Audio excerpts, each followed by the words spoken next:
ઘટનાની વિગતો એવી છે કે એક જાગૃત નાગરિકના સંતોષ ઇન્ડસ્ટ્રીયલ પ્લોટ નંબર 134-35 પર સુરત મનપા દ્વારા ગત નવેમ્બર માસમાં મનાઈ હુકમની નોટિસ આપવામાં આવી હતી। ત્યારબાદ ફેબ્રુઆરીમાં ડેમોલેશનની કામગીરી શરૂ કરી 1.70 લાખનો ચાર્જ વસૂલવામાં આવ્યો હતો।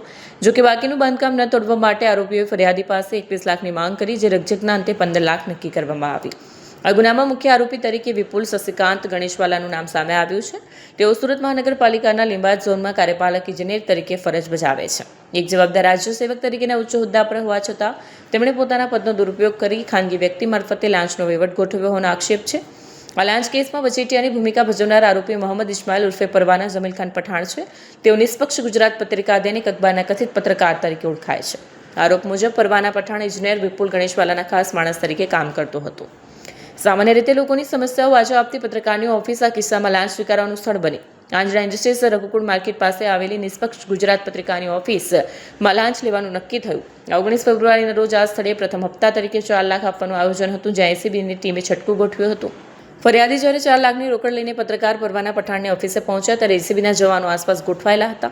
પત્રકારે ફરિયાદી સાથે હેતુલક્ષી વાતચીત કરી લાંચની રકમ સ્વીકારી। જો કે તેને કંઈક અજુગતું લાગતા અથવા શંકા જતા તે લાંચની રકમ લઈને નાસી છૂટવામાં સફળ રહ્યો। એસીબીની તપાસ મુજબ ઇજનેર અને પત્રકાર વચ્ચે ઊંડું મેણાપીપળું હતું। સોમવાર સુધીના બાકીના 11 લાખ પૂરા કરવાની શરતે આ સોદો થયો। બંને આરોપીઓ સાથે મળીને ગુનાહિત ગેરવર્તણૂક આચરી ભ્રષ્ટાચાર નિવારણ અધિનિયમ હેઠળ ગંભીર ગુનો કર્યો છે।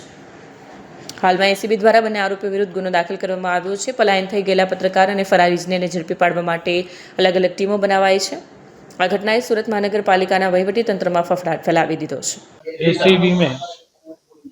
एसीबी में कल एक कंप्लेन मिला था कि लिम्बायत जोन कार्यपालक इंजीनियर विपुल गणेशवाला और उनका एक मीडिएटर यानी प्रजाजन जो मोहम्मद इस्माइल उर्फ परवाना, जो निष्पक्ष गुजरात पत्रिका करके एक अखबार चला रहा है, दैनिक अखबार, उन दोनों ने कंप्लेनर से उसका जो इंडस्ट्रियल कंस्ट्रक्शन था, उसका फ्लोर 6 और फ्लोर 7 का इलीगल कंस्ट्रक्शन, उसको डिमोलेशन करने के अवैध के तौर पे, वो नहीं करने के अवैध के तौर पे पहले 21 लाख रुपयों की मांग किया था। फिर रकजक के बाद 15 लाख में डन हुआ था। उनमें से कल 4 लाख रुपया वो कंप्लेनर को देना था। तो वो कंप्लेनर जो मीडिएटर है परवाना, उसका जो ऑफिस है आंजना फार्म रोड पे, वहाँ गया था और वहाँ कंप्लेनर से उसने परवाना नाम का जो मीडिएटर है उसने एक्सेप्ट किया और उसको किसी वजह से डाउट हुआ तो वो वहाँ से निकल गया है। ये दोनों के खिलाफ क्राइम रजिस्टर हुआ है और आगे की जांच जारी है।